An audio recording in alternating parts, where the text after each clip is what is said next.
been being really slack about not giving updates to anybody who's following this Frontier. I've been really busy lately, but I got the locker wired up in this thing.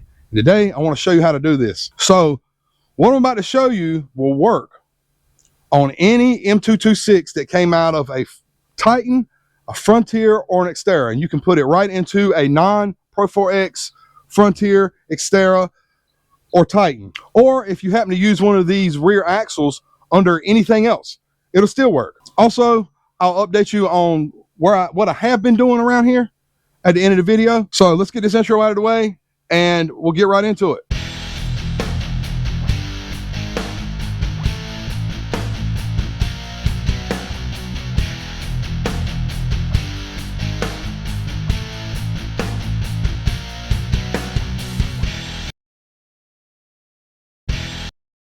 Okay, before I show you what exactly I did on the truck, it's really hot outside. You can see I'm moist.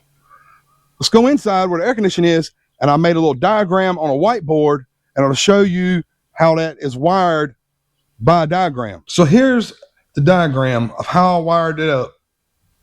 Right here we got ignition on power. I'll show you that on the truck in a minute. We got the switch, the indicator lamp.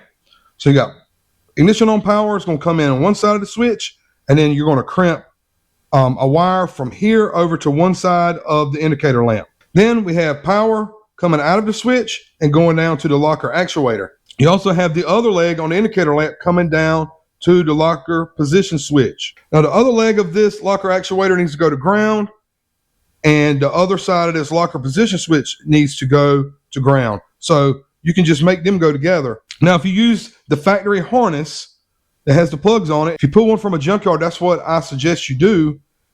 The wires coming off the switches will be purple and yellow, and then white with a red tracer and black. This locker position switch right here, try to get that glare off of there. This locker position switch, all it is a switch that closes when the locker's engaged.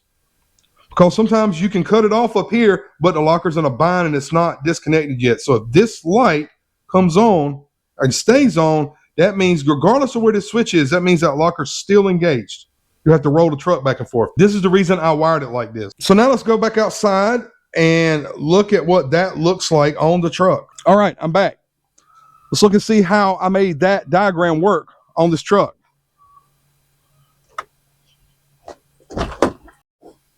All right, here's the fuse box by the glove box. And you can see where I've got one of those little add a circuit wire jobs right here.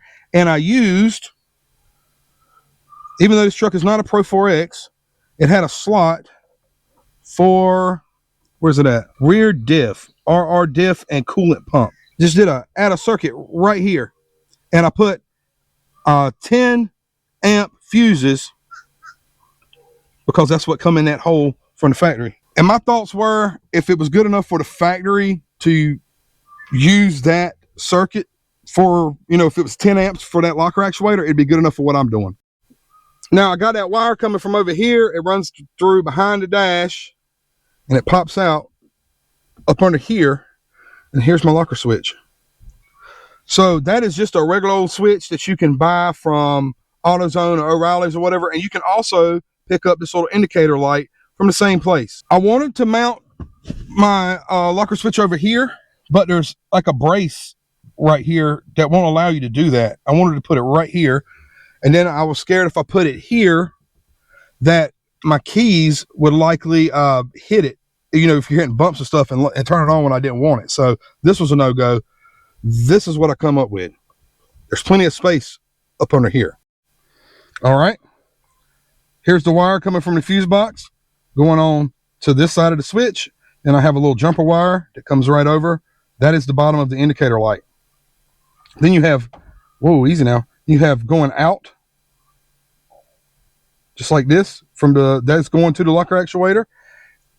And then you have the black wire that's coming off of the indicator. I didn't have that much black wire and I didn't want to get it confused with the ground. So I made it yellow. You can see it's hooked up right here with a heat shrink butt connector. And so from here to the back of the truck, red is going to be locker actuator and yellow is going to be indicator lamp. and I got it going down. It goes over top of the ABS module. No, excuse me, that is the SRS module, the airbag module. And I've got it running down the little the rubber beside the park brake cable. Okay, now we're up under the back end of the truck. You see I have my wires just dangling right this minute. I left it like this so we could see, so you watching could see better what I'm doing. I'm going to tidy this up in a minute. But as you can see, I got me some heat shrink butt connectors that I need to melt. But I got yellow and red, and then I got a common ground right here. And that ground, I have it running all the way up to the front of the truck. But realistically, you can just ground this wherever. You don't have to run it that long. You don't have to run this black wire all the way up there. But you see what I'm talking about? That's the red. Actually, it's faded right there, but that's a white with a red tracer and black. That goes to your locker position switch. And then your actual locker actuator is right here, and it has purple and yellow. And it doesn't matter which way, hot or ground, it don't matter. It just needs a positive and a ground here, and this one here just needs an in and an out, like I said in the video earlier when I had the diagram written on the board. So let me tidy this thing up. I'm gonna put some make it look nice and protect it. I'm gonna put some wire loom on it and tie it up properly, and then we will do actual operation. I'll show you how it works. A few moments later. All right, I got everything in the wire loom and all tidied up, and it runs all the way to the front. And I've got my whole interior put back together. Okay, now that I got it all put back together, let's go test it.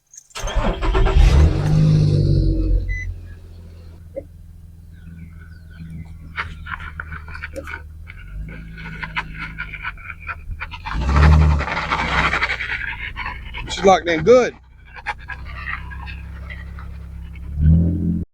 All right, locker's on. We're gonna cut it off. You see how the light's still on, but you got to roll forward a little bit. It's still locked in. Sometimes the other day I had to go in reverse.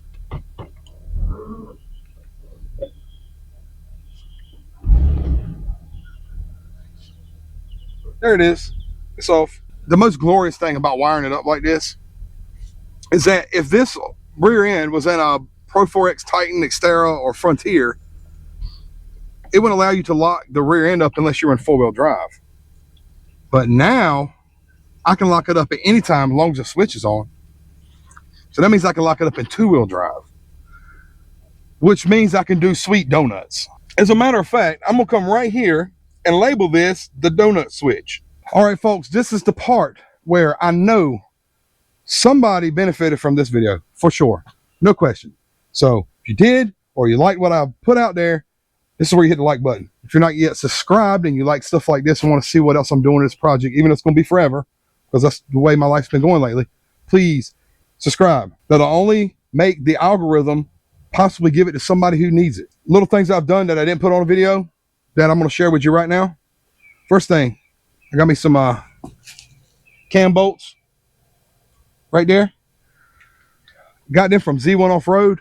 Shipped, it was like 60 bucks for all four. Now, if you try to go buy them from Advanced or O'Reilly's or someplace like that, it's 60 bucks almost a side. And Z1 will give you all four of them for 60 bucks with shipping. Can't beat it. So you see how I got my drivetrain sitting over here covered up?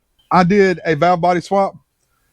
My valve body on my donor was a column shift, and this was a floor shift, so I had to change the valve body. We'll talk about that more when I get to actually swapping the entire drivetrain into the Frontier, which is coming up hopefully soon. I've sent the harness off.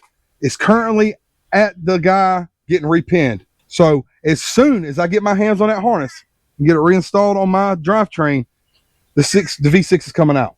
Everything. And that'll mean more content. Also, I'm still an affiliate for Flat Shot Racing. I've had people in the comments ask me how well they're holding up. I have driven this around some lately, and I put a set on my Armada of the same ones. Those Flat Shot Racing upper control arms. They've been fantastic. If you're on a budget and you're trying to do a Titan swap, you can't really beat them. If you use my code ES15 at checkout, you can get an additional 15% off at Flash Hawk Racing. I'm going to put my affiliate link in the description down below. And they've got all kinds of stuff. I got my headers from there too, the ones I'm going to use on my swap. So I appreciate you watching to the end. Like I said, subscribe if you want some more. Thanks for stopping by. Come back and see me.